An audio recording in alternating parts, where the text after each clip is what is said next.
Welcome back ناظرین. ہم بات کر رہے تھے پشتون تحفظ موومنٹ کی، جس کا 3 روزہ جرگہ ہوا اور ایک اعلامیہ جاری کیا گیا. اور بریگیڈیئر لیاقت علی طور صاحب جو سینئر تجزیہ کار ہیں، جی بریگیڈیئر صاحب، آپ نے جس طرح روشنی ڈالی کہ فوج کے جو کردار ہے اس پر، اور فوج ہمیشہ سے مشکل وقت میں کام آتی ہے، اور اگر یہ بنیادی مطالبہ ہی ہو ان کا کہ فوج ہمارے علاقے خالی کر دے، تو اس کو آپ نے جس طرح بیان کیا کہ کون حفاظت کرے گا. ہم باقی جو شعبہ جات ہیں ہم ان میں بھی دیکھتے ہیں، تو آیا کہ حکومتی سطح پر کیا ہونا چاہیے؟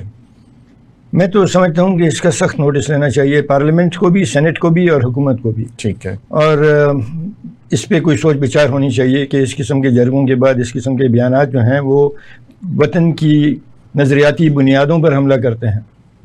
پاکستان کا نظریہ جو ہے وہ علاقائیت نہیں ہے، پاکستان کا نظریہ نسل پرستی بھی نہیں ہے، پاکستان کا نظریہ پاکستانیت ہے. اور اس لیے اس قسم کے مطالبے جو ہیں وہ ان کو نشر نہیں ہونا چاہیے، اور جو کرتا ہے اس کی قانونی گرفت ہونی چاہیے.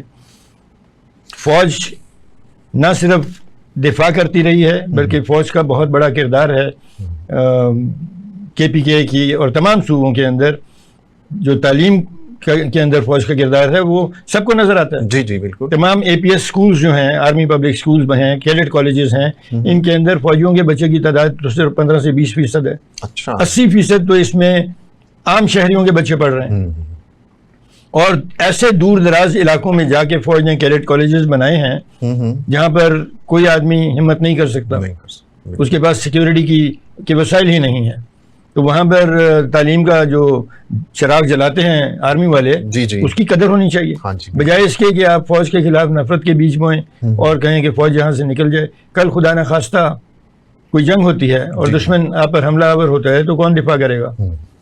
اس وقت تو پھر جب روس کی فوج آئی تھی تو وہ کیا جو شہر ہے سب سے مزار شریف، کتنی دیر میں فتح ہو گیا تھا؟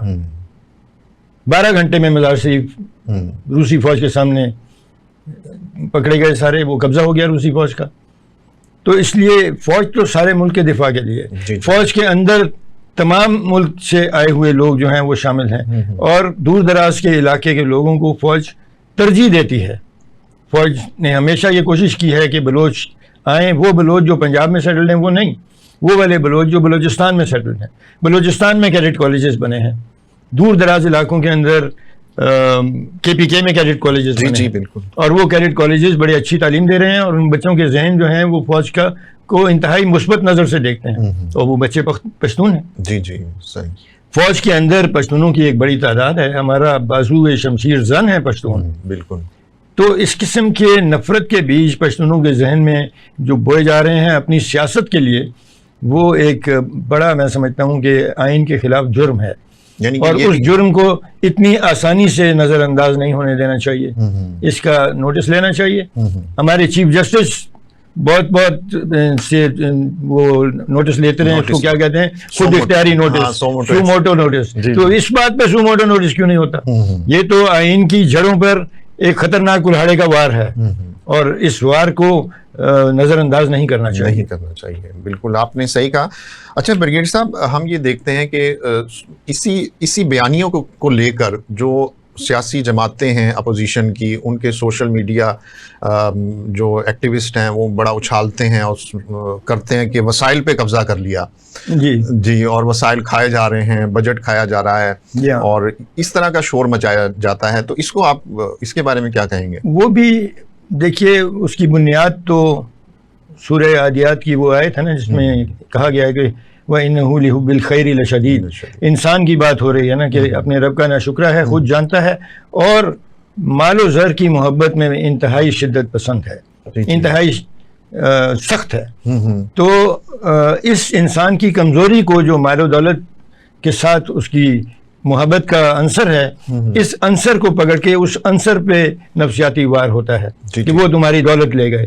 تو حکومت کوئی بھی کام کرنے لگے سندھ کے اوپر، وہ تمہاری دولت لے گئے. اتنا شور مچایا کہ چیف جسٹس نے نوٹس لے لیا اور ٹیتھیان کمپنی کو ان کے ساتھ کانٹریکٹ کینسل کر دیا. وہ انٹرنیشنل کورٹ آف جسٹس میں چلے گئے، وہاں سے آپ کو $6 ارب فائن ہو گیا.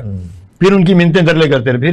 پھر وہ شور مچانے والوں نے اپنی کامیابی یہ بتائی کہ ہم نے ٹیتھیان کمپنی کی منت ترلا کر کے ان کو واپس لے آئے ہیں اور وہی معاہدہ ان کے ساتھ دوبارہ توثیق کے لیے آ رہا ہے. تو یہ ایک جو آپ نے بات کی کہ وہ دولت لے کے بھاگ گیا, وہ پیسے لے کے نکل گیا, وہ آپ کی دولت لے جا رہا ہے, وہ اس چیز کو ایکسائٹ کرتا ہے جو انسان کی سرشت میں ہے اور جس کی گواہی, جس کا سرٹیفکیٹ قرآن نے دیا ہے سورہ عادیات کے اندر.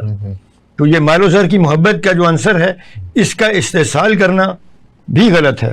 اور ہمارے جو, اسی لیے میں کہتا ہوں کہ ہماری تعلیم میں جو نئی پود آ رہی ہے اس کے ذہن صاف کرنے چاہیے, اس کے ذہنوں میں اس قسم کے جو تعصب ہیں وہ نہیں ہونے چاہیے. یہ بڑا آسان ہے کہ کوئی بھی پروجیکٹ آپ شروع کرنے لگیں تو میں ڈھول گلے میں ڈال کے شروع ہو جاؤں گے, یہ لے گئے پیسے لے گئے, کمال, یہ کھا گئے سب کچھ. ہم نے بہت سنا کھا گئے. ہم نے 22 خاندانوں کے خلاف یہ سنا, میری عمر کے لوگوں نے سنا اور دیکھا, اور پھر کیا حشر ہوا, اس سے متاثر ہو کے نیشنلائزیشن کر ڈالی. اور ہمارے وہ لوگ جو رتن ٹاٹا سے زیادہ قابل تھے ان کو ملک چھوڑ کے جرمنی میں جا کے بسنا پڑا. کوئی ہالینڈ چلا گیا, کوئی باہر چلا گیا, انہوں نے اپنی انڈسٹری سے پیسہ نکال لیا اور پاکستان صنعتی زوال کا شدید شکار ہو گیا. آج جب ہم رتن ٹاٹا کی تعریف کرتے ہیں تو ہمیں چودھری محمد لطیف کا بھی سوچ لینا چاہیے, جس کی بیکو انڈسٹریز کو ہم نے نیشنلائز کیا اور وہ پاکستان چھوڑ کے جرمنی میں چلے گئے اور ساری عمر وہاں گزار دی.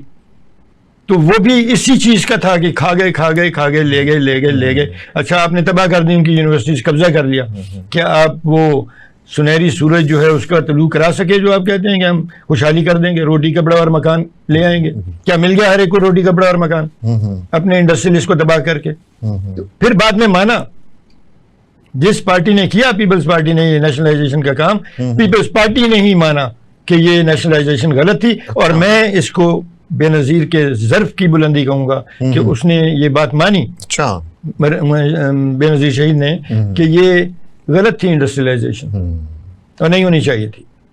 تو کہ یہ نیشنلائزیشن غلط تھی, اس سے نقصان ہوا, اقتصادی نقصان ہوا. تو ہمیں ہماری نفسیات کو استعمال کر کے پاکستان کو بہت سارے دھچکے دیے گئے ہیں. کبھی نسل و زبان کے تعصب کو بڑھایا جاتا ہے اور اس میں دشمن کا ہاتھ بھی ہوتا ہے. دشمن دیکھ رہا ہے کہ آپ کے اندر ایسے لوگ موجود ہیں جو اس کے بنائے ہوئے منصوبوں کو عملی جامہ پہنائیں گے, تو وہ تو دشمن کے لیے بڑی خوشی کا باعث ہے.